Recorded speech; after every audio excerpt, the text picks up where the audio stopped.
Riverview is a town with a population of just over 30,000, located on a winding river in northern Michigan. It is a typical American small town with a main street where all the main establishments are concentrated, a shopping center on the outskirts, and 4 churches competing for parishioners.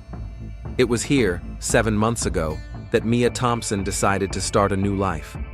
Walmart was the only place where 24-year-old Mia could get a job without references and with minimal work experience. She arrived in Riverview in an old Chevrolet with 2 suitcases and a firm intention to leave her past behind. Colleagues described her as quiet but friendly, diligent, and a little withdrawn. Mia rented a small one-room apartment in the western part of the city, often took extra shifts, and seemed to avoid unnecessary attention to herself. She was the kind of person who just did her job and didn't cause any trouble. Jim Wilson, the supermarket manager, said in an interview with a local TV station after her disappearance. Always on time, always polite to customers. I was even thinking of promoting her to senior cashier. The only person Mia really got close to was Alex Rayner, the 26-year-old night shift manager. They first met when Mia volunteered to work the 11 p.m. to 7 a.m. shift for the first time. Not many people like night shifts, Alex shared during the interview. But Mia seemed to be happy about it. She said it gave her more time during the day for her online courses. Over the next few months, they became something of a team. Alex was in charge of all logistics and merchandise, while Mia worked at the cash register and helped with inventory. Surveillance cameras repeatedly captured their conversations during the rare quiet hours of the night shift. Sometimes they would have lunch together in the small break room, laughing at jokes only they understood. She wasn't your typical Riverview girl, Alex recalled. She read a lot, was interested in psychology, and was planning to go to college. And yet she never talked about her family or where she came from. When I asked, she would simply reply, "It doesn't matter. I'm here to start with a clean slate." About 3 months after Mia arrived in Riverview, a new character began to intrude on their night shifts. Pastor Greg Parks from New Beginnings Church. Pastor Greg was a prominent figure in Riverview. A tall, charismatic man with a crew cut and a gentle smile, he led a growing congregation that had increased from 50 to 500 members during his 6 years of leadership. His church was located just 3 blocks from the central square, and his Sunday sermons were broadcast on local radio. Pastor Greg had a way of speaking as if he were talking to you personally, said Jennifer Price, a regular parishioner, in an interview. He found words of comfort for everyone who needed them. When my mother died, he was the only one who really helped me cope with my grief. New Beginnings Church was known for its charitable work, free meals for the poor, a program to help addicts, and fundraising for the city hospital. Pastor Greg often appeared at city events, and his photos were regularly published in the local newspaper, the Riverview Chronicle, in the Heroes of Our City section. No one was surprised when the pastor came into Walmart after midnight. He explained it away as insomnia and a desire to support those who work at night, recalled supermarket security guard Tom Gardner. At first, his visits were infrequent, once every 2 or 3 weeks. The pastor would buy a bottle of water, exchange a few words with the night staff, and leave. But after Mia started working night shifts regularly, the frequency of his visits increased to 2 or 3 times a week. Surveillance cameras recorded how his route inside the store gradually changed, invariably leading to the checkout where Mia worked. "I noticed that he always tried to get to her register, even if there was a line," Alex said. "At first, I thought it was just a coincidence." By Mia's 4th month on the job, their conversations had grown longer. The pastor often lingered at the register for 10-15 minutes, sometimes showing her something in his Bible, which he always carried with him. He said he saw in her a lost soul who needed guidance, recalled Sarah Miller, secretary of New Beginnings Church. Greg was always especially attentive to young people who, as he said, had lost their way. One day, Alex noticed that Mia looked upset after another conversation with the pastor. "I asked if everything was okay, and she tried to laugh it off," he recalled. "But when I persisted, she suddenly said something strange. Not all holy people are really holy. Sometimes they have the darkest secrets. And then she quickly changed the subject. In the weeks that followed, colleagues noticed that Mia had become more tense. She frequently checked her phone, flinched when the store doors opened, and once Alex found her in tears in the break room. "It's just stress," she said at the time. "Too many hours at work, not enough sleep." But Alex saw how her expression changed when the pastor appeared. It was a mixture of fear and determination that was difficult to explain. Once, when Pastor Greg left the store, Mia took out her phone and quickly wrote something down.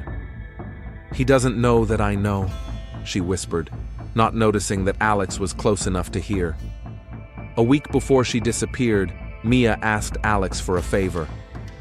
"If anything happens to me," she said, trying to sound lighthearted but with serious eyes, "look in the bottom drawer of my locker. There's an envelope with your name on it." Alex tried to find out what she meant, but Mia just shook her head. "It's just in case. I hope you'll never need it." On the night of her disappearance, October 17th, Mia came to work as usual at 11 p.m. She was wearing the standard Walmart uniform, a blue t-shirt and black pants. Her hair was tied back in a ponytail, as always. The only unusual detail was a small cross on a chain that no one had seen before. "It's a gift," she explained briefly when Alex asked about it. The night began as usual. A few late shoppers, then a lull around midnight. At 1:20 a.m., the cameras captured Pastor Greg entering the store. This time, he headed straight for Mia's checkout, bypassing all the departments. The surveillance camera footage shows them talking for about 3 minutes. Mia nods. The pastor shows something on his phone. Then Mia says something to Alex, who is standing nearby, and leaves the checkout for a short time. At 3:17, with less than 4 hours left in her shift, Pastor Greg reappears in the supermarket. This time, he looks more tense. The camera at the entrance captures him quickly walking over to Mia's checkout, leaning over and whispering something urgently in her ear. Mia turns pale, then nods. They head to the back of the store together. Mia Thompson is last seen on camera at 3:21 a.m. as the pastor takes her by the hand and leads her to the loading dock. The doors close behind them. No one has seen Mia alive since. Alex Rayner, the night shift manager, was the last Walmart employee to see Mia Thompson when she left with Pastor Greg. In his testimony, he described the events of that night in detail. After they headed for the loading dock, I was busy with a delivery in another part of the store. Mia said that the pastor needed to show her something important and that she would be back in 15 minutes. I didn't think much of it. The pastor was a respected man in the community. About half an hour later, Alex noticed that Mia had not returned to the cash register.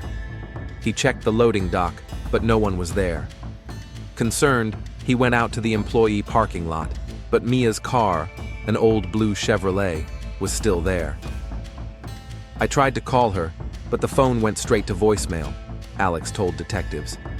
I figured she might have gone somewhere with the pastor. That had never happened before, but I assumed she had a good reason. Tom Gardner, a Walmart night security guard, was on duty at the surveillance monitors that night. He remembered seeing the pastor and Mia walking toward the loading dock, but didn't think anything of it. It was Pastor Greg, you know, the most respected man in Riverview. He often came in at night to talk to people. I just thought they were discussing something spiritual. However, Gardner noted something strange he observed around 4:15 a.m. A second car, a dark sedan, appeared in the employee parking lot. I didn't see who was driving, but the car stopped next to Mia's car for about 5 minutes and then drove away. At the time, I thought maybe the pastor had given her a ride back. When his shift ended at 7 a.m. and Mia still hadn't shown up, Alex became seriously concerned. He went back out to the parking lot and found that Mia's car was gone. At first, I thought she had come back and left without going into the store. It was strange, but not impossible. I called her again, but her phone was still off. The alarm grew when Jason Clark, the morning janitor, discovered a dark spot on the asphalt of the parking lot, near where Mia's car usually parked.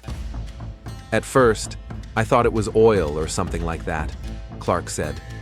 But when I looked closer, I had experience working in an ambulance. I know what blood looks like. A quick test confirmed that the dark liquid was indeed blood. Alex immediately called the police. Detective Rachel Morgan arrived at the scene at 8:45 a.m. A tall woman with short-cropped dark hair, she had recently been transferred to Riverview after a scandal in the Detroit Police Department. The details of her transfer were not disclosed, but there were rumors of internal conflict after she exposed corruption in her department. This was the first serious case since I arrived in Riverview, Morgan admitted in an interview for a documentary 6 months later. In small towns like this, people don't usually hide anything, and when they do hide something, it's immediately noticeable. Morgan's first step was to interview all the night shift employees, review the surveillance camera footage, and arrange for blood samples to be collected for analysis. She also requested data on Mia's phone location, but no signal could be detected. The device had either been turned off or destroyed. I was immediately suspicious that the car was gone, but the blood was still there, the detective explained. That means someone took Mia's car. Why? To hide her body, or make it look like she had left on her own. By noon, Morgan arrived at New Beginnings Church to talk to Pastor Greg. The church was a modern, one-story building with a large stained glass window depicting the rising sun. The interior was spacious and bright, with wooden pews for the congregation and a small stage where the church choir performed on Sundays. Pastor Greg met the detective in his office, a small room with bookshelves and a simple wooden desk. On the wall hung several diplomas from theological college and photographs of the pastor with well-known religious figures. He looked genuinely concerned when I reported Mia's disappearance, Morgan recalled. The news seemed to catch him off guard. The pastor admitted that he had been at Walmart that night and had spoken with Mia. Yes, I did meet with her yesterday. Mia was going through a spiritual crisis, he explained, looking Morgan straight in the eye. Over the past few weeks, we had talked about faith several times. She confessed that she had done things she regretted and wanted redemption. According to the pastor, Mia herself asked him to meet that night. She sent me a message saying she needed support. I stopped by Walmart, and we talked for a bit at the checkout. Then, so as not to interfere with her work, I suggested we continue our conversation in a more secluded place. We went to the loading dock. The pastor claimed that they prayed together for about 20 minutes, after which he left, leaving Mia in good spirits and calm. She seemed peaceful, even grateful. She said she now knew what to do next. I didn't notice anything strange or disturbing in her behavior. When Detective Morgan asked why the loading dock was chosen for prayer, the pastor explained that it was the closest quiet place where they would not be disturbed by shoppers. There was nothing reprehensible about it. We just prayed for her sins, for forgiveness, and a new beginning. Despite the plausible explanation, Detective Morgan requested a search warrant for Pastor Greg's car, a black 2023 Ford. The warrant was obtained by evening, and the search yielded unexpected results. A crumpled blue t-shirt with the Walmart logo, part of Mia's uniform, was found in the trunk of the car. And in the glove compartment was the pastor's personal Bible with several pages torn out. When I showed him the t-shirt, he was clearly surprised, Morgan said. As for the Bible, he said that some pages were damaged and he removed them to replace them later. That didn't sound convincing. The interrogation continued at the Riverview police station, a small building with 3 interrogation rooms and offices for a dozen officers. Pastor Greg insisted on his innocence. I don't know how Mia's t-shirt ended up in my car. Maybe she left it there when I drove her home a couple of weeks ago after a church meeting, he explained. Detective Morgan was preparing to bring more serious charges against the pastor when Sarah Miller, the 42-year-old secretary of New Beginnings Church, arrived at the station. A thin woman with long blonde hair pulled back in a tight bun, she looked agitated but determined. Pastor Greg couldn't have hurt Mia, Sarah declared. After he left Walmart, he came to the church. We had planned to prepare for Sunday service. According to Sarah, she met with the pastor at the church at around 4:30 a.m., an unusual time that they chose because of their busy schedule for the day. "We often work odd hours when we need to prepare for important events," Sarah explained. "This Sunday we have a special service with the Baptists." Sarah claimed that the pastor was with her at the church from 4:30 to 6 a.m., after which they had breakfast together at Mary's Cafe on Main Street. This was confirmed by a waitress who saw them around 6:15 a.m. "He looked normal as usual. He even joked with me as always," recalled waitress Patty Jackson. Pastor Greg's alibi complicated the investigation. If he was with Sarah from 4:30 a.m., he had less than an hour after talking to Mia to harm her, dispose of the body, and return to the church looking calm and collected. "It's physically possible, but logistically very difficult," Detective Morgan admitted. "However, we only had one witness, Sarah Miller, who had worked with the pastor for over 10 years. Her testimony could have been influenced by loyalty." Meanwhile, forensic experts confirmed that the blood in the parking lot did indeed belong to Mia Thompson. The amount of blood was significant, but not enough to be fatal. This could mean serious, but not necessarily fatal injury. Mia's car was reported stolen, and her photo appeared on all local news channels. Detective Morgan organized search parties to comb the Riverview area, especially the wooded areas and the riverbank. "In cases like this, the first 48 hours are critical," she explained. "If Mia is alive, we need to find her as soon as possible." By the evening of the second day of the investigation, the police had more questions than answers. Pastor Greg remained the prime suspect, despite his alibi. Mia's t-shirt in his car and the torn pages from the Bible demanded an explanation. But without a body or more substantial evidence, it was difficult to press charges. "We're dealing with a man who is considered a saint by the whole town," Detective Morgan mused as she reviewed the case files late at night. "But I learned long ago that the darkest secrets are often hidden behind the most impeccable facades." On the third day of the investigation, Detective Rachel Morgan obtained a search warrant for Mia Thompson's apartment. The small one-room apartment looked neat and sparsely furnished. No family photos or personal mementos, just the bare minimum.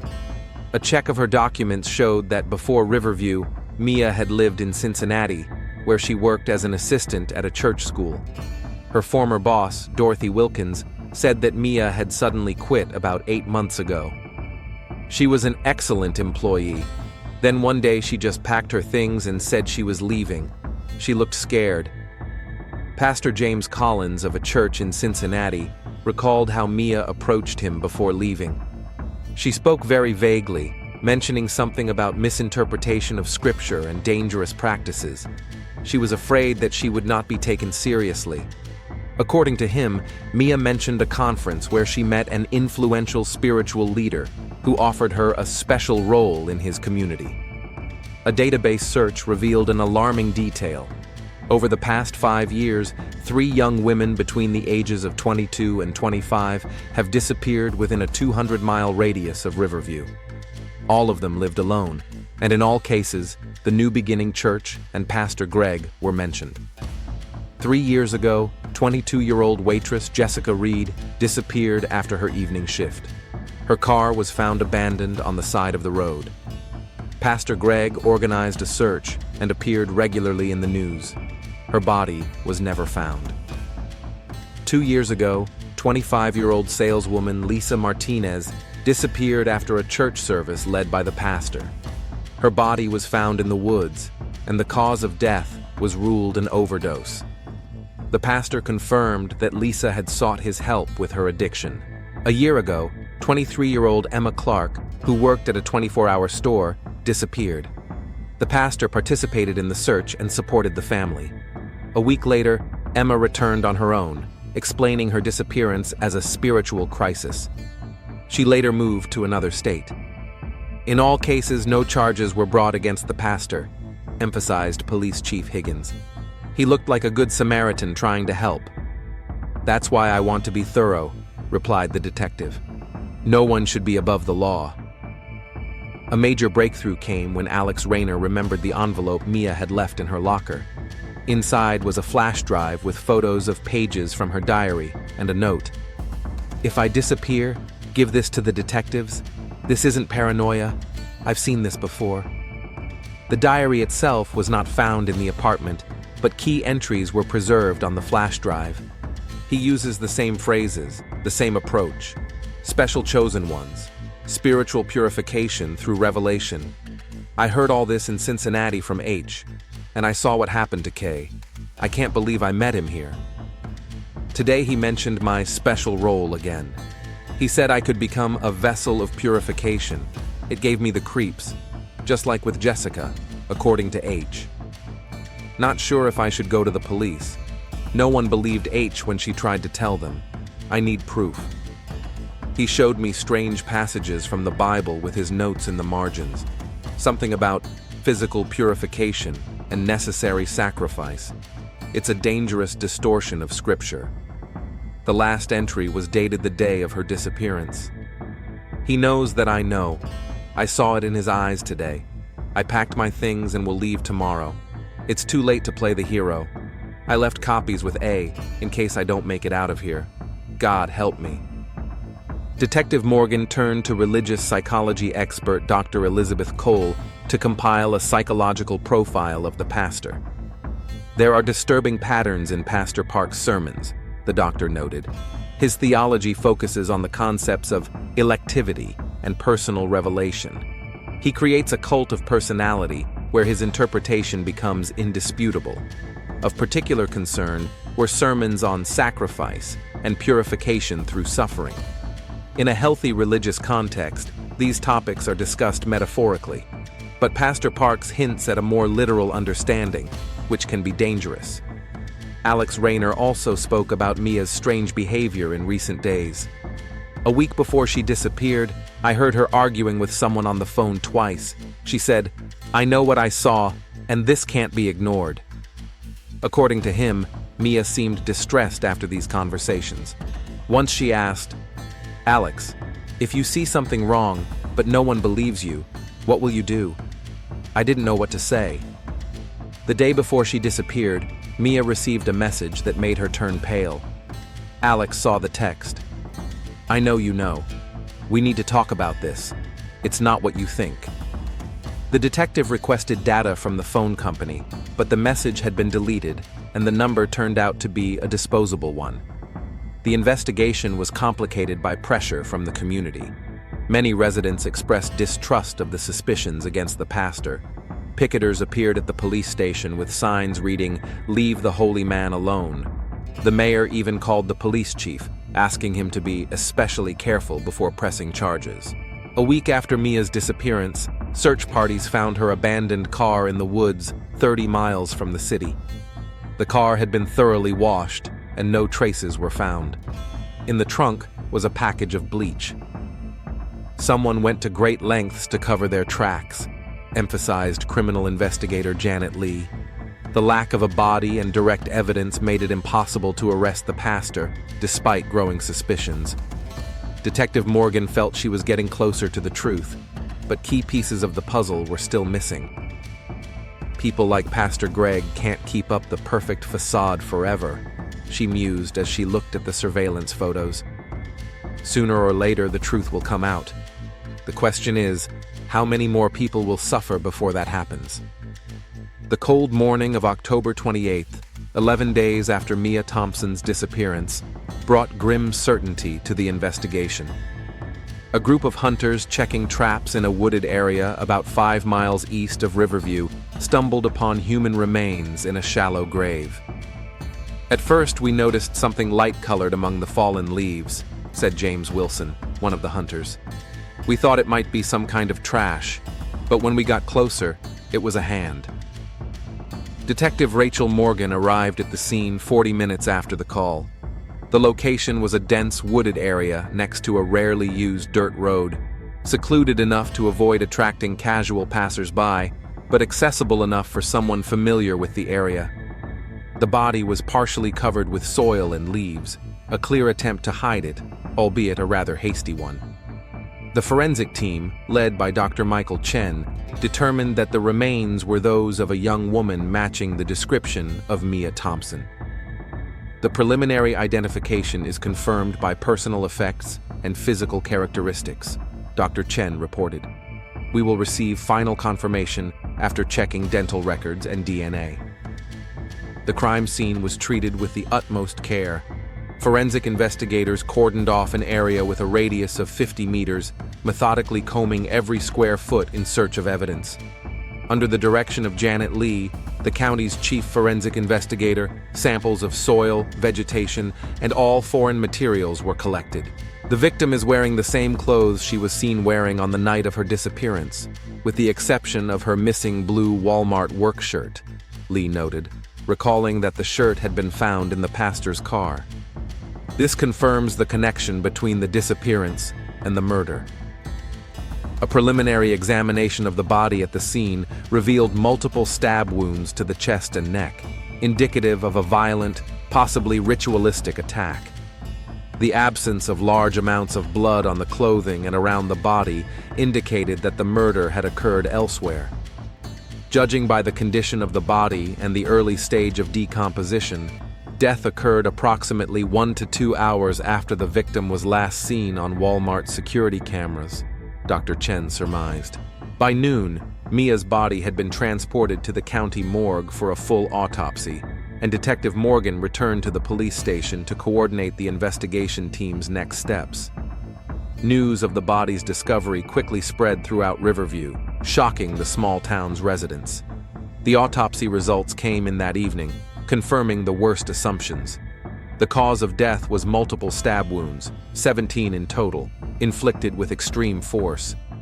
According to the medical examiner, the murder weapon was a knife with a narrow blade about 15 centimeters long, possibly a hunting or tactical knife. The nature of the wounds indicates that the killer was experiencing strong emotions, anger or rage, Dr. Chen explained. Some of the wounds were inflicted post-mortem, which may indicate a ritualistic aspect to the murder. Traces of skin and blood were found under the victim's fingernails, indicating a struggle. Genetic analysis of these samples could be the key to identifying the killer. However, an unexpected twist occurred when preliminary DNA test results indicated a potential match not with Pastor Greg, but with Alex Rayner. "This is some kind of mistake," Alex insisted when detectives came to him with a warrant to take a DNA sample for confirmation. "I would never have hurt Mia. She was my friend." Nevertheless, a search of Alex's apartment revealed several disturbing details. A tactical knife similar to the alleged murder weapon was found in his closet, and in a desk drawer, there was a notebook with notes about Mia's work schedule and several photos of her taken without her knowledge. "It's not what you think," Alex tried to explain. "I was in love with her, but I never told her. And the knife is just for self-defense. I often come home late at night." Detective Morgan remained skeptical despite the new evidence. Too much pointed to Pastor Greg to completely shift her attention to Alex. She suspected that the evidence against him might have been planted. "We're not ruling out any possibilities," she explained to her team. "But we need to check for the possibility of fabricated evidence. Who had access to Alex's apartment? Who could have known about his feelings for Mia and used that information?" In the midst of this investigation, an unexpected event occurred. Sarah Miller, secretary of the New Beginning Church and the person who provided Pastor Greg with an alibi, requested a private meeting with Detective Morgan. The meeting took place in a small cafe on the outskirts of a neighboring town, far from the prying eyes of Riverview residents. Sarah looked exhausted, with dark circles under her eyes and a nervous tic. "I have something to tell you," she began, constantly glancing at the door. "But first, I need guarantees of protection. I fear for my life." After receiving assurances from the detective, Sarah made a shocking confession. The alibi she had given the pastor was false. That night, they had agreed to meet at the church at 4:30, but Pastor Greg didn't show up until 5:15, agitated and with stains on his shirt, which he explained away as spilled coffee. "He told me not to tell anyone he was late," Sarah whispered. He said it would hurt the church if people thought he wasn't with me. I agreed because I believed him. But now I'm not so sure. Sarah also described strange changes in the pastor's behavior over the past few days. He had become irritable, often locking himself in his office and reading old notes for long periods of time. Once she heard him say on the phone, "She ruined everything, just like the others." But it served a higher purpose. "I don't want to believe he's capable of murder," Sarah cried, "but I can't keep quiet anymore. Not after they found the body." Detective Morgan immediately arranged for Sarah's protection and began the process of reviewing the pastor's alibi. This new information radically changed the time frame and the possibility of the crime being committed. Meanwhile, the town was preparing for Mia Thompson's funeral. The ceremony was organized by the municipality, as none of Mia's relatives had come forward. Pastor Greg, maintaining the image of a grieving spiritual mentor, volunteered to conduct the service. She was a young soul searching for her path, he said to those gathered at the town chapel. It is tragic that her life was cut short so suddenly and brutally. We must all pray for justice for Mia. Detective Morgan, who was present at the ceremony, watched the pastor closely. At one point, as the coffin was carried past him, she noticed a strange reaction. For a split second, his face contorted into a grimace that looked more like anger than grief. "Did you see that?" Morgan whispered to her partner. "He's not mourning. He's angry that she's here, that she was found." After the ceremony, the pastor kept to himself, avoiding conversation with the police. He hurriedly left the cemetery, citing church business. The turning point in the investigation came when Mia's phone was found in the woods, about 50 meters from where the body was found. The device was partially damaged, but technicians were able to extract data, including messages and audio recordings. Among the files was an audio recording made on the night of her disappearance. The quality was poor, but the voices were recognizable. Mia and Pastor Greg at the Walmart loading dock. "I know what you did to those girls." Mia's voice sounded tense but determined. "In Greenville, in Haven, and here with Emma. Your purifications are not God's will, they are a sickness." "You don't understand," replied the pastor's voice, surprisingly calm. "It's a necessary sacrifice. Sometimes the vessel is too damaged by sin and must be broken to free the soul." "I'm going to tell everyone," Mia said. "I have proof. Haley's letters, Karen's notes. They were afraid to speak up, but I'm not afraid." There was the sound of a struggle, then the recording cut off. Also found on the phone were photos of pages from Pastor Greg's personal diary, apparently taken secretly. The entries contained distorted religious interpretations and purification plans for specific women, including Mia.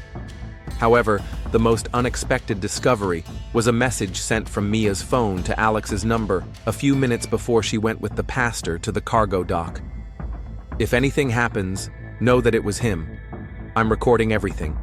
The envelope with the flash drive in my locker is only part of it. The rest is in the aloe flower pot in my apartment. Save others if you can't save me." Alex never mentioned this message in his testimony, which raised new questions. Could he have deliberately concealed the information? Or did he never receive the message? A check of the phone company's logs showed that the message was sent but not delivered due to poor signal in the cargo dock area. It remained in the queue to be sent until the phone was turned off or damaged. In addition, messages from an unknown number were found on Mia's phone, which she had received during the week before her disappearance. "I see you every night. You think you know the truth, but you're just another vessel. No one will believe you, just like they didn't believe them." Technical analysis showed that these messages came from a prepaid phone purchased with cash at an electronics store in a neighboring county. A surveillance camera captured the buyer, a man wearing a cap and sunglasses whose face was difficult to make out. However, his height and build matched those of Pastor Greg. "We have enough circumstantial evidence," Morgan told her boss. "A false alibi, threatening messages, an audio recording of a conversation before the disappearance, pages from his diary mentioning Mia's purification. and now we know that at the time of her disappearance, he was not where he claimed to be. Police Chief Higgins, who had previously doubted the pastor's guilt, was forced to agree that there was enough evidence to make an arrest. But remember, he warned, this will cause an uproar in the city. Many still believe in his innocence. Justice should not depend on popularity, Detective Morgan replied, preparing to obtain an arrest warrant for Pastor Gregory Parks on suspicion of first-degree murder. Sarah Miller nervously clutched a cup of cold coffee in Detective Morgan's office. After her initial confession about Pastor Greg's false alibi, she found the strength to say more. "I worked with Pastor Greg for almost 12 years, she began, avoiding the detective's gaze. "First in Greenville, then I moved here when he founded New Beginnings. I believed in his vision, in his special path." According to Sarah, the pastor always showed a special interest in lost souls, young women with difficult pasts who were seeking spiritual guidance. "He called them vessels of purification," Sarah continued. "He said they had a special role in God's plan. I thought he was just helping them find the right path." But in recent years, she had begun to notice disturbing patterns. The women with whom the pastor held special spiritual sessions often disappeared or suddenly moved away. When she asked about them, the pastor replied that they had found a new path or failed the test of faith. "After Jessica Reed disappeared 3 years ago, I started keeping records," Sarah admitted, pulling a worn notebook out of her bag. Dates, names, strange events. At first, I didn't believe he could be involved in anything bad. But over time, in Sarah's notebook, Detective Morgan found meticulous documentation. The pastor's unexplained absences, late-night phone calls, strange stains on his clothes that he blamed on paint or juice. Particularly disturbing were the entries about ritual Bibles, special copies that the pastor used for his chosen ones. "He had a habit of giving each of these women a special Bible," Sarah explained, "with his personal notes and highlighted passages. I saw him preparing one for Mia." With trembling hands, she took a bag of torn pages out of her purse, the very ones that were missing from the Bible found in the pastor's car. "I found them in the trash can in his office after you started the investigation. I didn't know what to do with them. I was afraid." The pages contained passages from the book of Leviticus and the Revelation of John the Divine, with extensive handwritten notes by the pastor. He had underlined phrases about sacrifice and purification, adding his own interpretations that distorted the original text. Next to some of the verses were the names of women, including Jessica, Lisa, Emma, and Mia. "These aren't just notes," concluded Dr. Elizabeth Cole, an expert in religious psychology, after studying the pages. "This is a manifestation of a deep psychological obsession cloaked in religious form. He created his own twisted theology, where purification from sin requires the physical destruction of the vessel." Based on the new evidence and Sarah's testimony, Detective Morgan obtained a search warrant not only for the pastor's home, but also for all the premises of the New Beginning Church. The search began early the next morning. Pastor Greg, who was under house arrest with an electronic bracelet, watched with cold detachment as the police searched every corner of the church. "You're wasting your time," he said with a slight smile. "What you're looking for is beyond the material world." The breakthrough came when the officers noticed a discrepancy in the building's layout. Between the pastor's office and the storage room, there was a space of about 15 square feet that was not marked on any of the plans. "There should be a door here," Morgan said, tapping on the wall. "Check all the bookshelves and panels." Behind a bookcase in the pastor's office, they found a small door leading to a secret room. What the police found inside shocked even the most experienced detectives. The walls were covered with photographs of young women, Jessica, Lisa, Emma, Mia, and several others who had not yet been identified. Each photograph was framed with handwritten verses from the Bible and dates. In the center of the room stood a simple wooden table, resembling an altar, with an engraved symbol of the rising sun, the emblem of the New Beginning Church. There were dark stains on the surface of the table, which tested positive for blood in a preliminary test. In a closet against the wall were the women's personal belongings: Jessica's driver's license, Lisa's earrings, Emma's scarf, and a cross on a chain that belonged to Mia, the same one she wore on the night she disappeared. "He collected trophies," Morgan muttered. "Classic serial killer behavior." But the most important piece of evidence was the diary found in a secret drawer in the table, a thick, leather-bound notebook filled with Pastor Greg's small, neat handwriting. "Today I found a new vessel. Young, pure on the outside, but I see darkness within. Her name is Jessica. She needs purification." Morgan read the first entries, dated 3 years earlier. The following pages described in detail the process of purification: psychological manipulation, isolation, instilling a sense of being chosen, and then ritual murder, which the pastor justified as freeing the soul from a sinful vessel. By evening, the detectives had gathered more than enough evidence linking Pastor Greg not only to Mia's murder, but also to the disappearance or death of at least 3 other women. DNA analysis of the blood from the altar confirmed the presence of genetic material from Mia Thompson and Jessica Reed. Particles of skin were found under Mia's fingernails that matched Pastor Greg's DNA, not Alex Reiner's, as previously assumed. All the evidence pointed to one person. Detective Morgan personally conducted the final interrogation of Pastor Gregory Parks in the presence of the district attorney. To everyone's surprise, faced with irrefutable evidence, the pastor did not deny his guilt. Instead, he began to speak with the cold conviction of a fanatic. "You call it murder," he said, looking the detective straight in the eye. "I call it salvation. These women were damaged by sin, their souls locked in vile vessels. I was setting them free." According to him, the revelation about his mission came to him 15 years ago after a deep study of apocryphal texts. The ancient writings say, "If a vessel is defiled, break it to free its contents," he explained with frightening calm. "These women came to me themselves, seeking salvation. I gave them a chance to purify themselves spiritually. Those who couldn't demanded physical purification.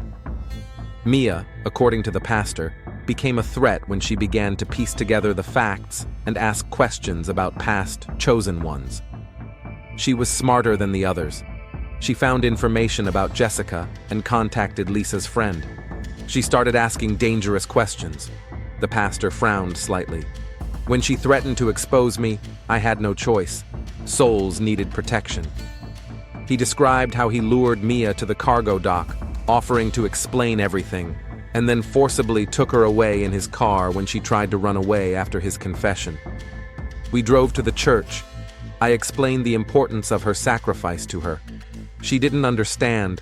She resisted purification." His voice remained even, as if he were describing a routine procedure. "In the end, her soul was freed. That's what matters." He took the body away and buried it later that night, returning to the church just as Sarah arrived to create the appearance of an alibi. "Sarah was always a loyal assistant." His voice sounded disappointed. "It's a pity she couldn't understand the importance of my work." Detective Morgan's last question was simple. "Did you feel any remorse, even for a second?" Pastor Greg looked at her with genuine surprise. "Remorse? For saving souls? You just don't understand the divine plan." The trial of Pastor Gregory Parks was short. His confession, backed up by physical evidence and diary entries, left no doubt about his guilt. He was found guilty of the first-degree murder of Mia Thompson and Jessica Reed, as well as the manslaughter of Lisa Martinez. The court sentenced him to life imprisonment without the possibility of parole. The New Beginning Church was closed. Many parishioners, shocked by the truth about their spiritual leader, sought psychological help. Some claimed that they had always felt something was wrong with the pastor, but suppressed these thoughts out of respect for his position. "A religious structure creates the perfect cover for a predator," explained Dr. Elizabeth Cole in her interview for a documentary about the case. the position of spiritual authority, the trust of the congregation, the culture of unquestioning respect for the leader.